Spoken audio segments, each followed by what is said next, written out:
Hello students, let's learn poem 1 My Song written by Rabindranath Tagore. But before learning this poem, a little information about Rabindranath Tagore. Rabindranath Tagore was a great poet. During his life, he wrote 2230 poems.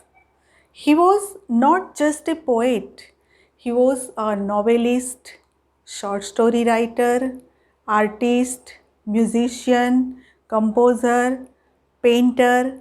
So, Tagore was a man of many talent.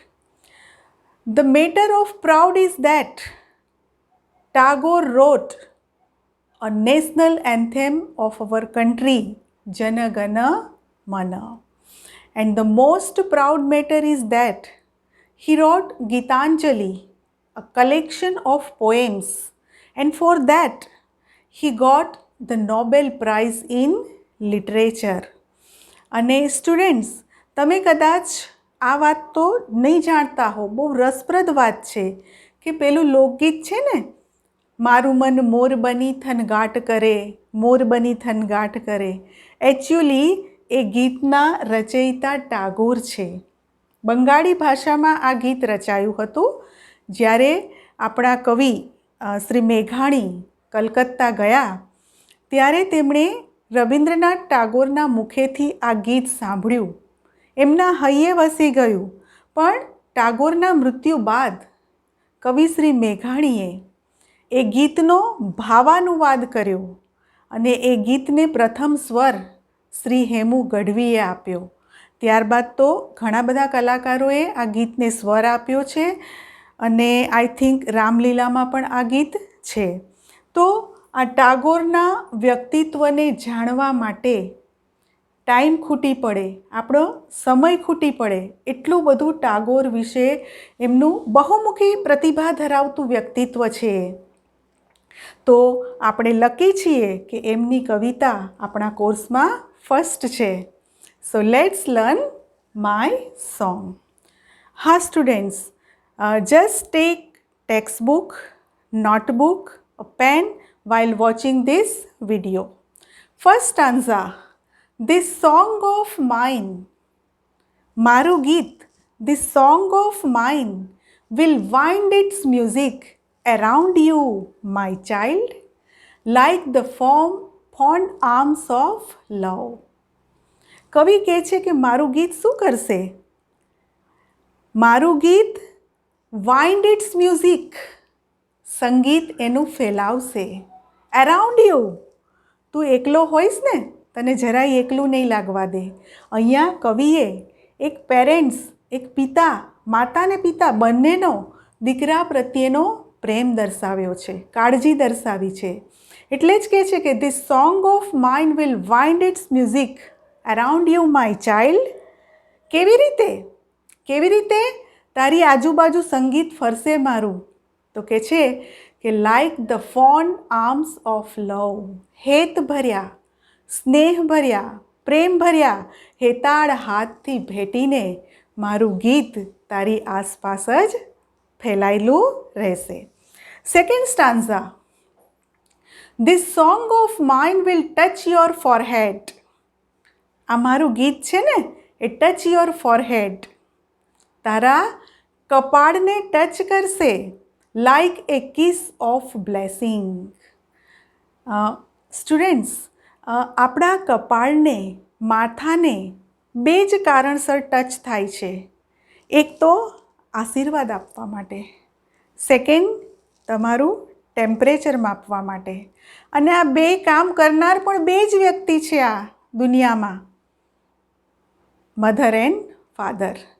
તો કવિ કહે છે કે તું એકલો હોઈશ તો પણ હું તારી આજુબાજુ કેવી રીતે રહીશ?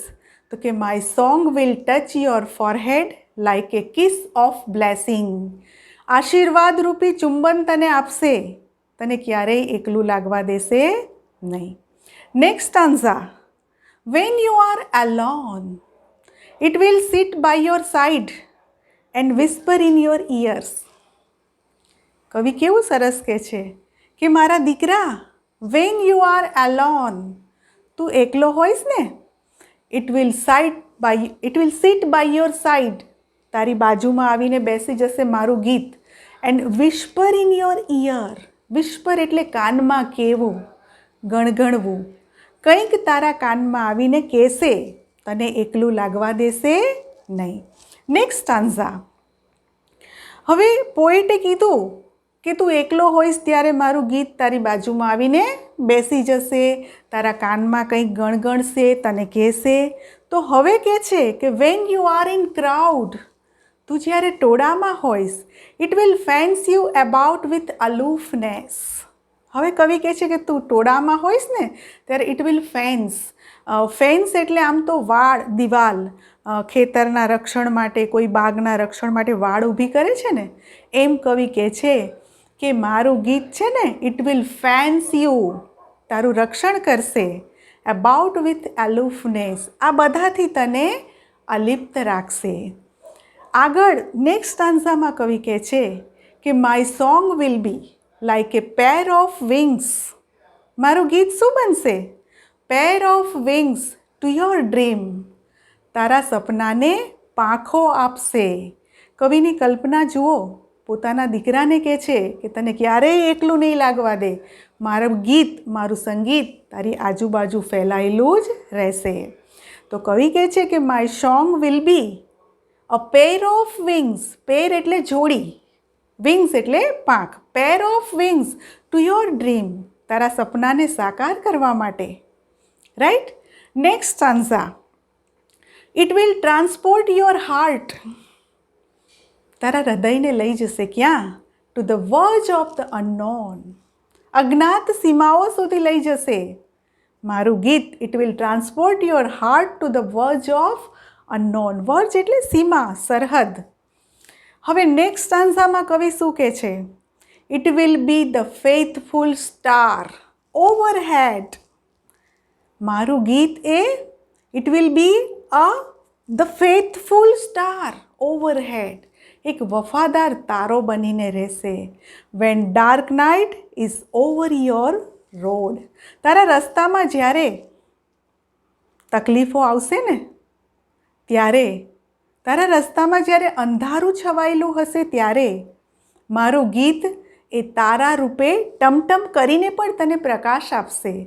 આમે અંધકારમાં એક તારાની પણ કિંમત ઘણી હોય છે. Next stanza. My song will sit in your pupils of eyes, my song will sit in pupils of your eyes, અહીંયા પ્યુપિલ્સ એટલે આંખની કીકી. મારા ગીત છે એ તારા આંખની કીકી ઉપર બેસી જશે.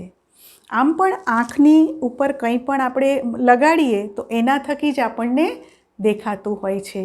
તો કવિ કહે છે કે મારું ગીત છે એ will sit in pupils of your eyes and, અને પછી શું કરશે? તો કે એન્ડ કેરી ઇટ સાઇટ, એ દ્રષ્ટિને ક્યાં લઈ જશે? Carry your sight into the heart of think, એ જોવાની શક્તિને હૃદય સુધી લઈ જશે, વસ્તુના હાર્દ સુધી લઈ જશે. એ ગીત છે એમ કે છે કે મારા દીકરાની આંખની કીકી પર પણ બેસી જશે અને એને દ્રષ્ટિ બતાવશે, એ દ્રષ્ટિ હૃદય સુધી પહોંચાડશે. અને લાસ્ટ કવિ શું કહે છે કે when my voice is silent in death, voice silent ક્યારે થાય? માણસ મૃત્યુ પામે ત્યારે. તો કવિ કહે છે કે and when my voice is silent my song will speak in your living heart, ત્યારે હું ભલે આ જગતમાં ના હોઉં, તને એકલો નહીં પડવા દઉં. રાઈટ. તો તે વખતે કવિ શું કરશે? તો તે વખતે કવિ કહે છે કે when my voice is silent in death my song will speak in your living heart, તારા ધબકતા હૃદયમાં મારું ગીત ગણગણ્યા કરશે. તો બધાને કવિતામાં મજા આવીને? કેટલી સુંદર કવિતા છે કે એક માતા અને પિતા દીકરાને કેટલો પ્રેમ કરે છે, દીકરાના ભવિષ્ય વિશે કેટલું બધું વિચારે છે. ઓકે. તો તમારે હવે ટેક્સ્ટબુકમાં પોએમ 1ની નીચે જે બી એક્સરસાઇઝ છે એમાં નિયરેસ્ટ મિનિંગ છે, ટ્રુ ફોલ્સ છે, તો એ બધી એક્સરસાઇઝ તમે સોલ્વ કરજો. ઓકે, મળીએ નેક્સ્ટ સેશનમાં.